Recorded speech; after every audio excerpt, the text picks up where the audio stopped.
What's up, wafflers? Got your Pepsi Max in a latte cup. Very random. Well, so here we are. For a few days now, I have been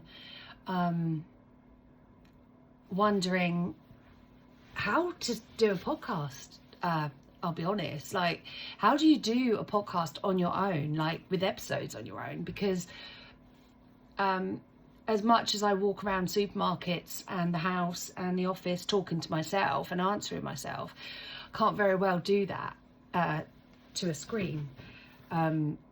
So, you know, what kind of things do I talk to you about? Do I talk to you about cleaning? Do I talk to you about life? Do I talk to you about my problems? Or do I literally just waffle on about crap? And the other thing as well, am I allowed to swear?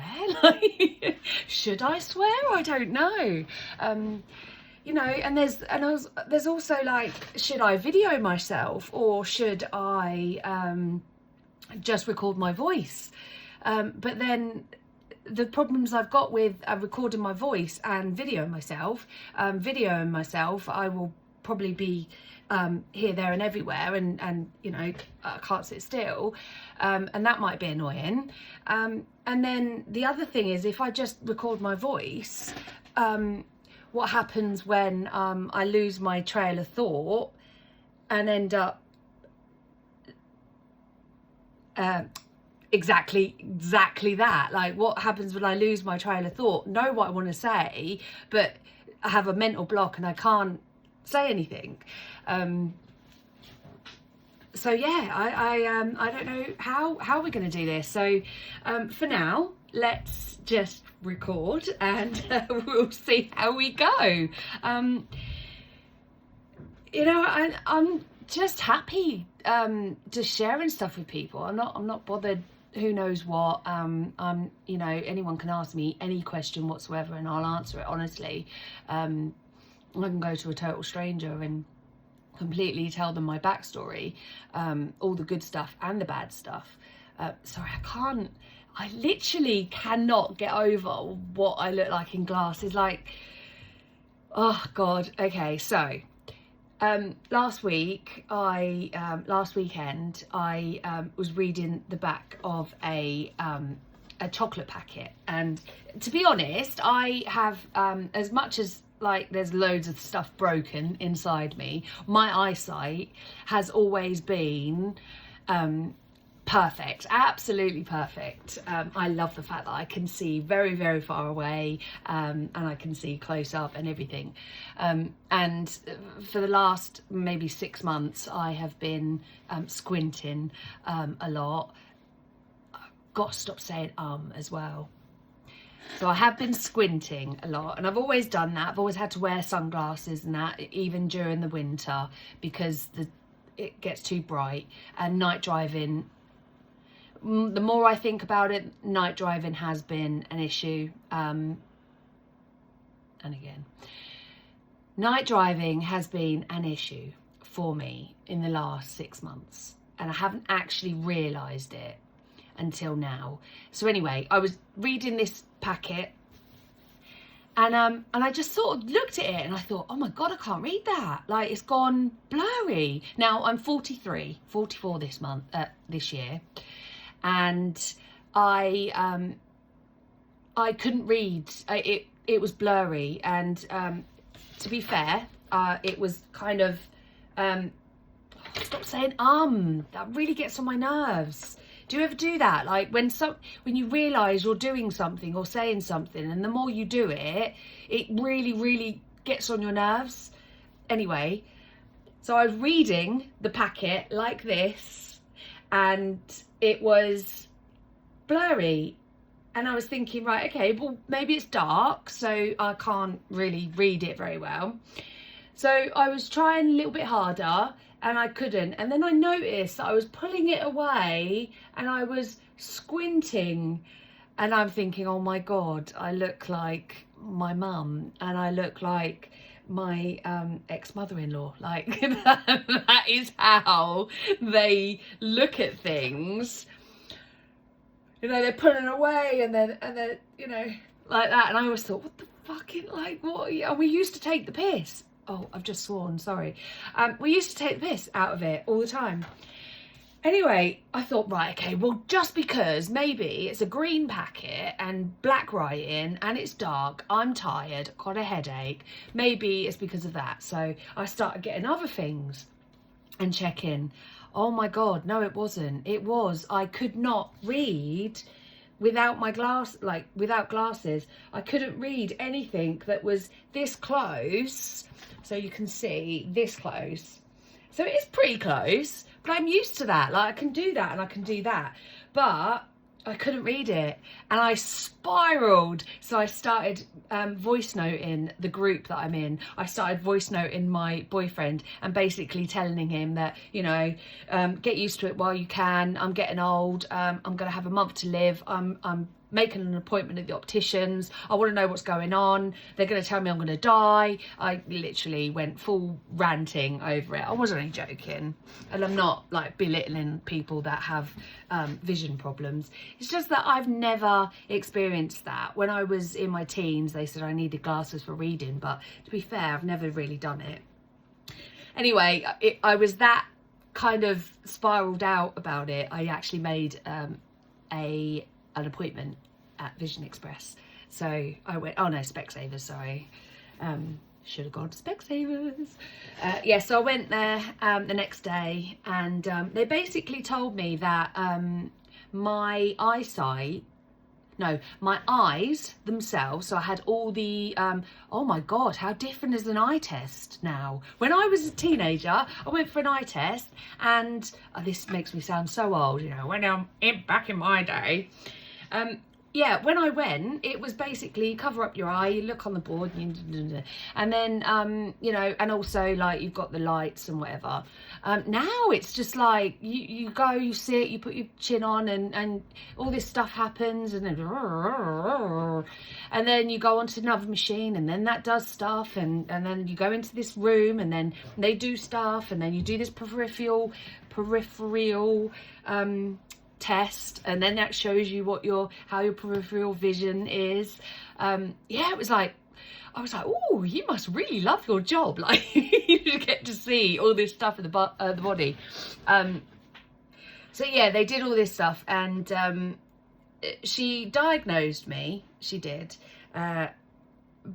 She gave it a name, which I'm not even gonna try and embarrass myself with trying to say what the name is. But basically what she's saying is, once you get to 40, your eyesight diminishes. So your near reading gets less. So you can't read things up close. And you can only do it further away. That's usually how, she said that's how it works. And I've done well to get to 43 and not notice. Now I probably did notice, but I was in denial, because it's not just a river. And it did make me laugh, because I sort of stopped her mid-sentence, and I said, what, so you're just telling me I'm getting old? And she said, oh no, I didn't want to say that, because, you know, some people get a bit triggered by that. And I was like, I don't care about getting old, like, I'm really not bothered. I know I was taking the mick, but so yeah, and that's so she said that my eyes and behind my eyes and everything else, and the layers, I've got lovely eyes, apparently, not how they look but beautiful eyes in the layers and everything else in the back of it, and my retina and all that kind of stuff. So that is all perfect, especially for my age, because I'm so old and decrepit. But my vision is steadily decreasing, which means that I need, they don't call it varifocals anymore, they call it super boost. So I'm getting lenses, 160 quid later, I'm getting lenses that have got a little, like varifocals, a little circle in the bottom that line up to my eyes, which means that I can watch my screens and read and watch the TV without having to take glasses off all the time. So I can read, so I can see far and I can see near. So we'll see. And I'm getting them on Mother's Day. I told my son that this morning. He said, so it's Grandmother's Day then, not Mother's Day. Great, thanks for that. So yeah, why did I tell you that story? Let me just remember. Oh yes, because I can't stop looking at myself and how I look in glasses. So these are just Savers glasses. They're actually, I can't see very well far away, so it's a bit blurry, but I can see up close. So I have to keep taking them on and off, which is what's really going to annoy me. But obviously I collect the new ones on Sunday, and then hopefully we'll see how that goes. Right, so yeah, I can't remember what I was talking about before I started that, and I'm probably going to need another drink. So yeah, let's talk about topics. Right, so you know, I know this isn't a Facebook Live or anything, so you can't ask me questions. So let's start with who I am and why I have come to be here. So like I said in the intro, my name's Christine. I am a cleaner. I am a business owner. I'm a mum. I'm a partner. Yeah, and so many more things that other people would describe. So I've been toying with the idea of having a podcast for a little while now, because I just love to talk, and I'm not very good at waiting my turn. Like, I know, never have been.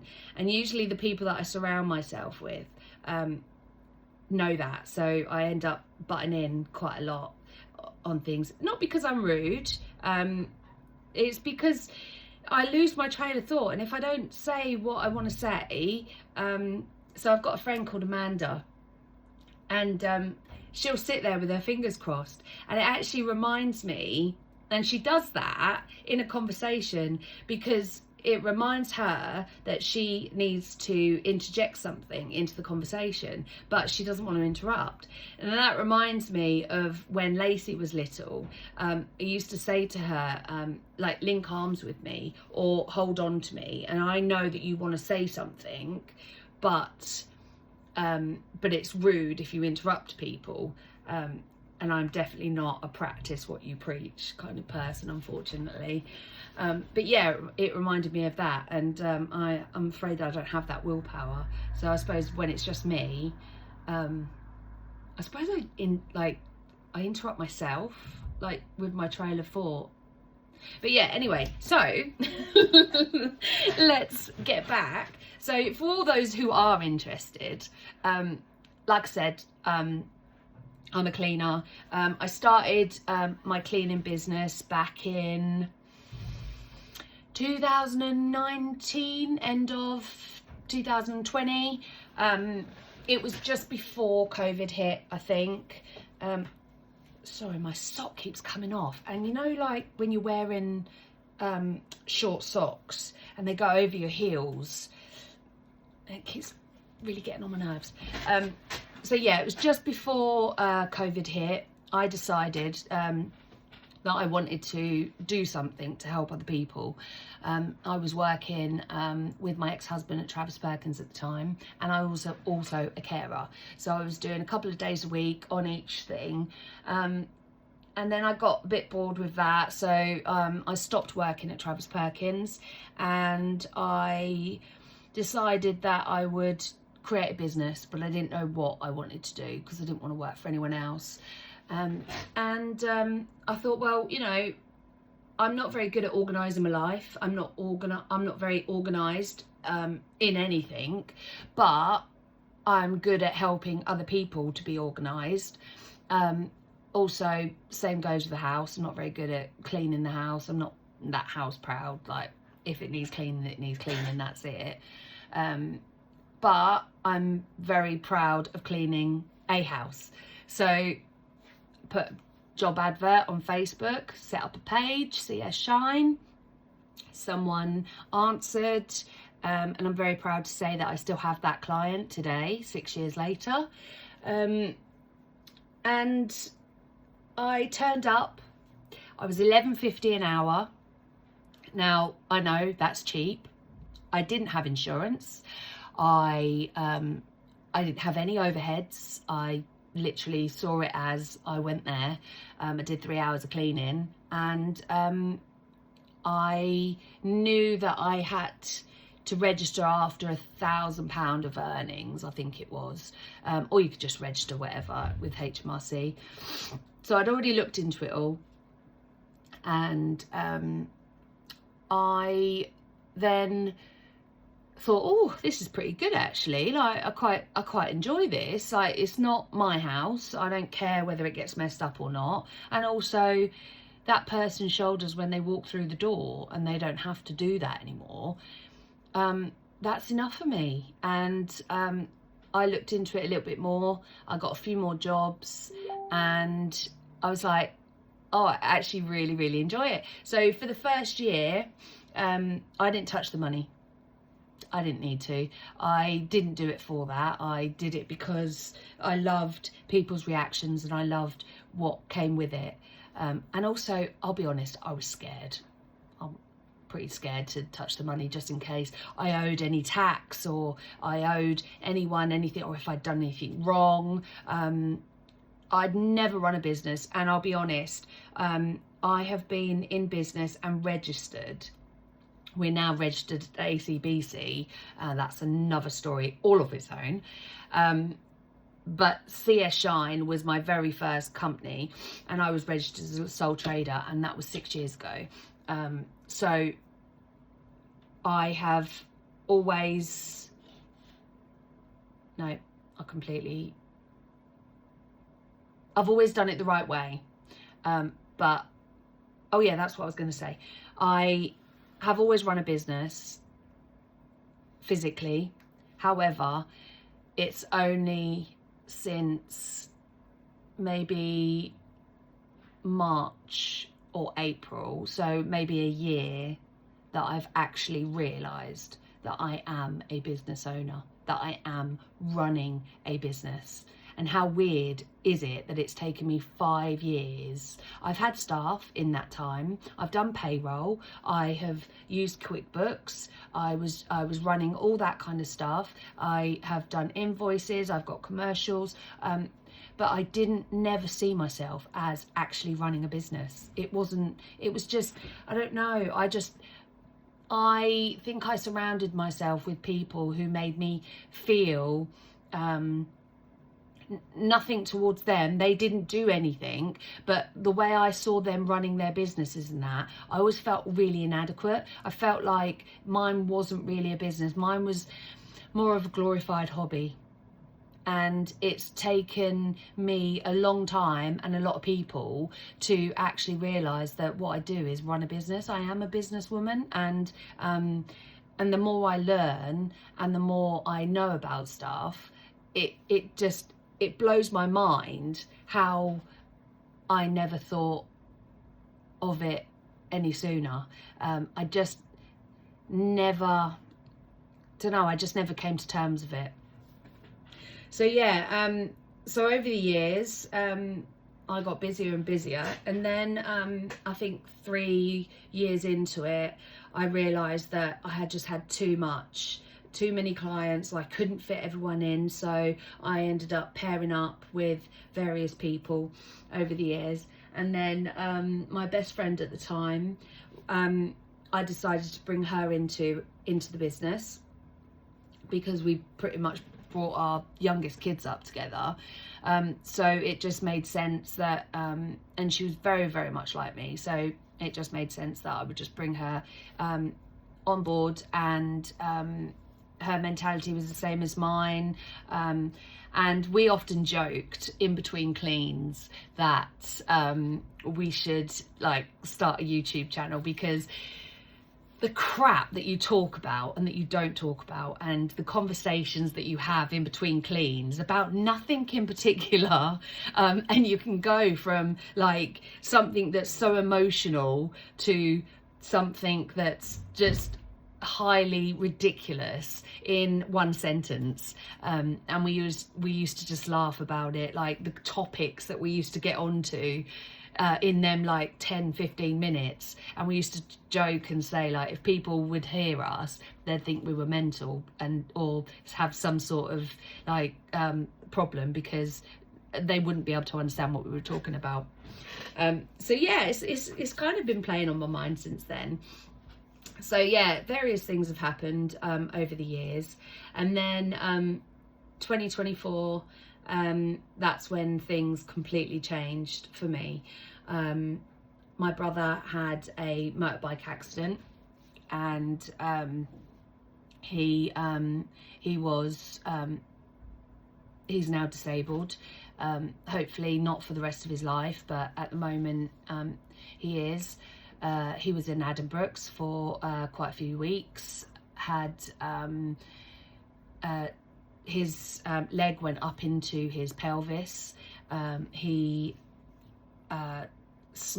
completely smashed his pelvis, and had to have it reconstructed by a surgeon at Addenbrooke's. I think it was the first, I think they, how do you say it? They created this device, and I think he was the first that they'd used it on.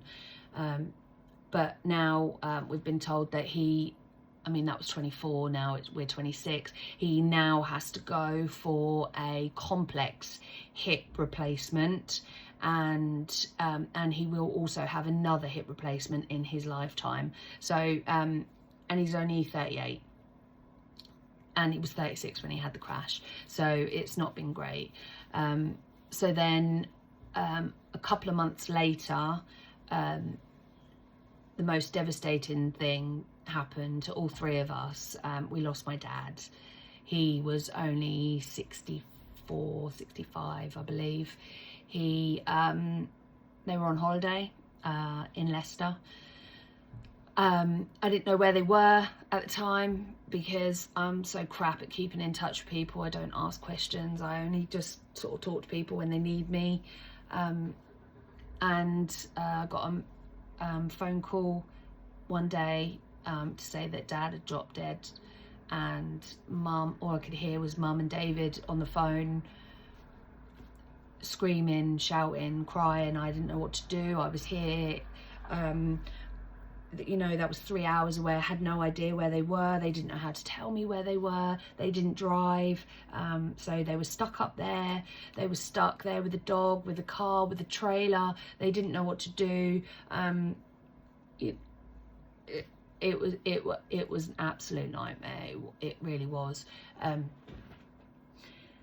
And for the first, so David had his accident in April, and then Dad died in August, and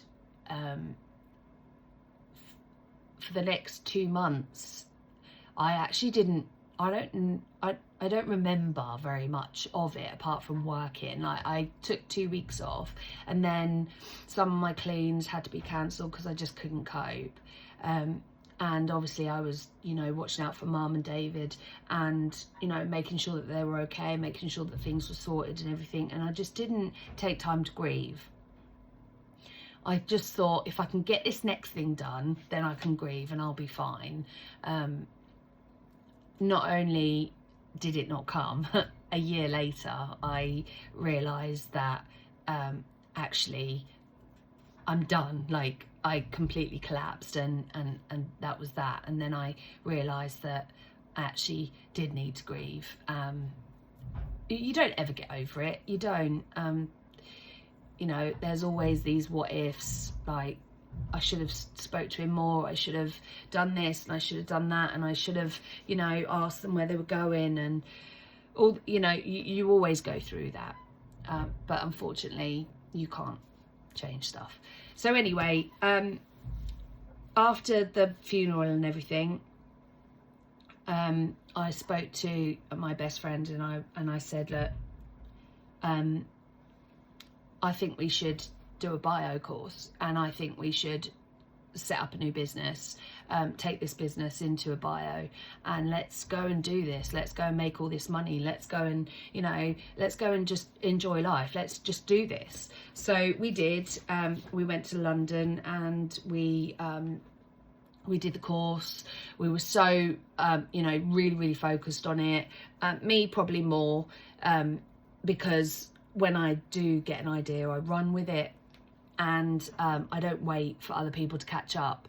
I wait. I keep going, and when I want something, I want it yesterday. So I will make decisions that maybe make other people feel uncomfortable. And this friend that I'm talking about had been my best friend for about 12 years. Like, I'd known her, and we got on, and then we got pregnant together, and then we really became like sisters. Like, she was like my sister. I would do anything for her. And I changed the business name. I made her a director. I brought her on board. I was making her sign up to all this stuff. I put loads of money into it. I bought us all the stuff. I literally was going full steam ahead. I didn't slow down. I didn't stop and wait. And I knew that there would be an issue with money and stuff, but I just knew that it could work, so I just carried on. I just wanted to continue. And I didn't really, I won't say that I didn't take her opinion or her feelings into consideration, because I did. I just thought that I knew that I knew that we could do this, that it would work. It just needed time and work. And I feel like maybe I pushed her away and our friendship, because I was so focused on what we could do and what we could have, that I didn't recognize what was happening right now. And I think that maybe my actions, and even though she knows me and she knows how I think and how I feel, I think my actions may have led to us completely falling out. Like, there was an absolute miscommunication. Things were said, and we ended up not talking from February last year. And so that partnership literally lasted a month or so, and then that was the end of our 12-year relationship. And I ended up having a breakdown in May, I think it was, last year. I just couldn't cope. I just couldn't cope with the fact that I'd lost her. That was a massive grief thing for me. Not only had I lost her, I had lost the relationship with my nephew, who, like I said, is the same age as Lacey. They were finishing primary school that year. They were starting secondary school that year. All these things that we would normally go through together. And I completely lost out, because my life was going hell of a dozen, and she's more of a thinker. And I'm not making this to blame anyone. Like, I don't feel like she was to blame, and I don't feel like I was to blame. The way we handled it could have been better. The communication between us could have been better. But yeah, that is a really unfortunate side effect of having that kind of mentality of, you know, when one wants to go at 1,000,000 miles an hour and doesn't wait for the other people to catch up, or you've got the mentality of, I don't want to go forward just in case this happens, or I don't want to take a chance just in case this happens. And that's, unfortunately, that's how we left it. So then I met some new people on a network that I was a part of, and when they came into my world, I must admit I took a little bit of coaxing, because I am either in it or I'm not. I could be in your life for a month or 2 months, and I could be in it every single day, every single hour, and then I will just stop. Like, you won't hear from me because I will have crashed. And it's not that I'm not interested anymore, it's just that I'm not consistent. I care too much what other people think, and then I spiral on that. But you know what? These group of ladies that I've surrounded myself with, they are the female versions of Sean, my partner now. He accepts every single thing about me, and he will let me be me, but he will also say to me when he doesn't think what I'm doing is correct, or he will try and get me to think of it from a different angle. And these are exactly the same, and I absolutely love them. They will support you, they will go to the top of the mountain to support you, but they will also call you out when they think that what you've said or what you've done is wrong, or what you could do in a different way. So since last year, I've actually realised that even though we are all on the same journey, we are, just because we're in different places on that journey, it doesn't mean that I'm any further forward than you are in your business, and vice versa. You might have 3 lots of vans and like 20 staff, and I've got an office, no vans, and 5 staff. But you might want what I want, or what I've got, and I might want what you've got, but it doesn't mean that you are any further than I am. And I've really learnt that lately. And I've also come to realise what my strengths and weaknesses are. One of my complete weakness is chatting, or not chatting, but staying in communication with customers. I don't like having to cancel. I don't like having to rearrange. But more than that, I don't like having to tell them, because in my head, I've already had that conversation and I don't like it. So I will just not turn up. If it's me personally, I'll just not turn up, and that's not acceptable when you're providing a service. So I have hired I have got one of my brilliant friends.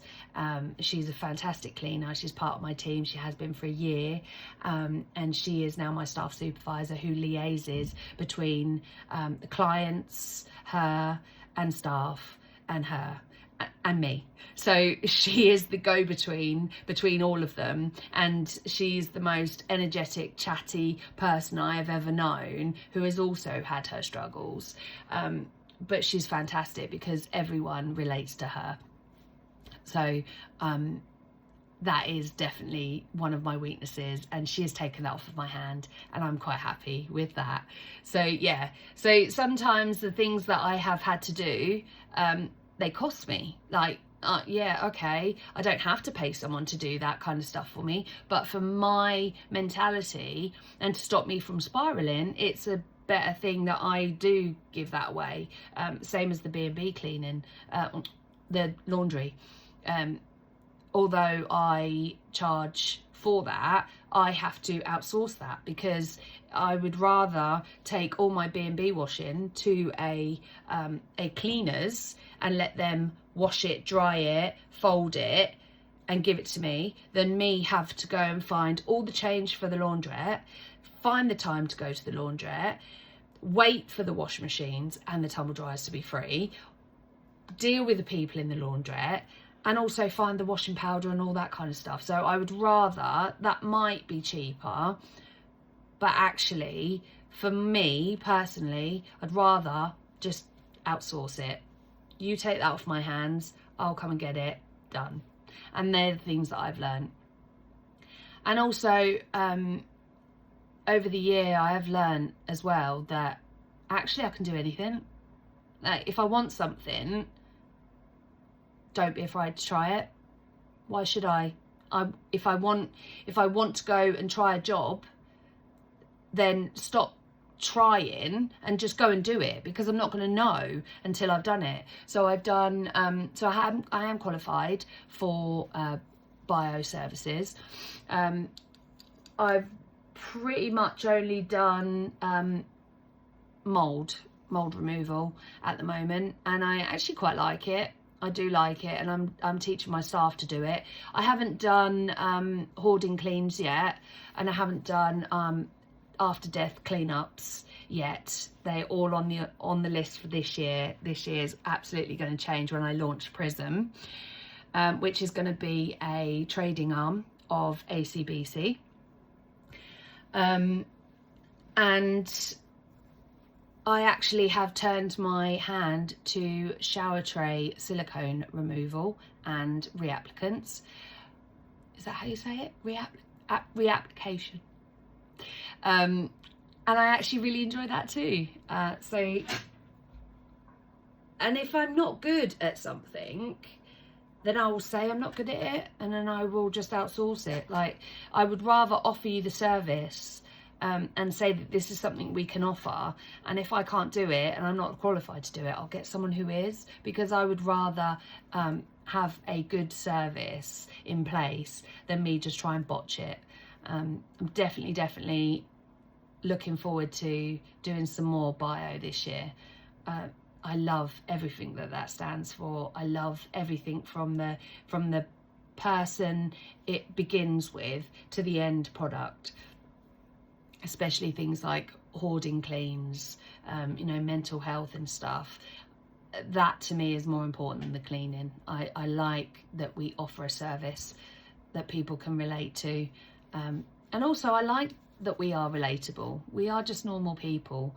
Yes, we do have to make money, we do have to make a living, but we are relatable, and we do love what we do. Like, I can't tell you how excited I get about cleaning, and it's so sad, because for me the dirtier the better, but I do get really excited about cleaning, and I wish to God that all my team could be exactly the same as me, but not everyone is. As long as everyone's standards are the same, unfortunately passion is something you can't give, or you can't teach. Unfortunately, you either have it or you don't, and for some people it is just a job.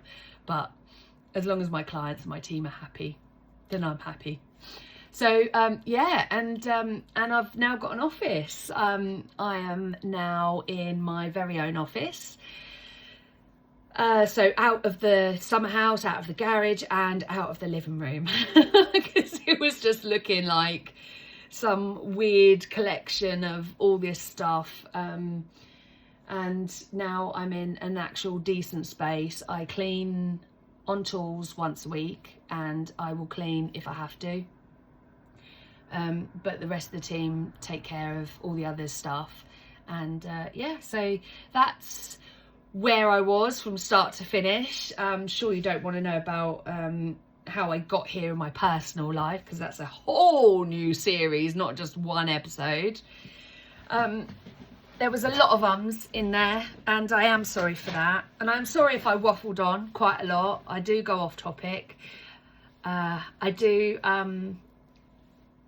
forget what I'm going to say, and I think that it would be better to have someone bounce off of. So yeah, what my question was at the beginning was, how are you going to make an episode work when it's just one person?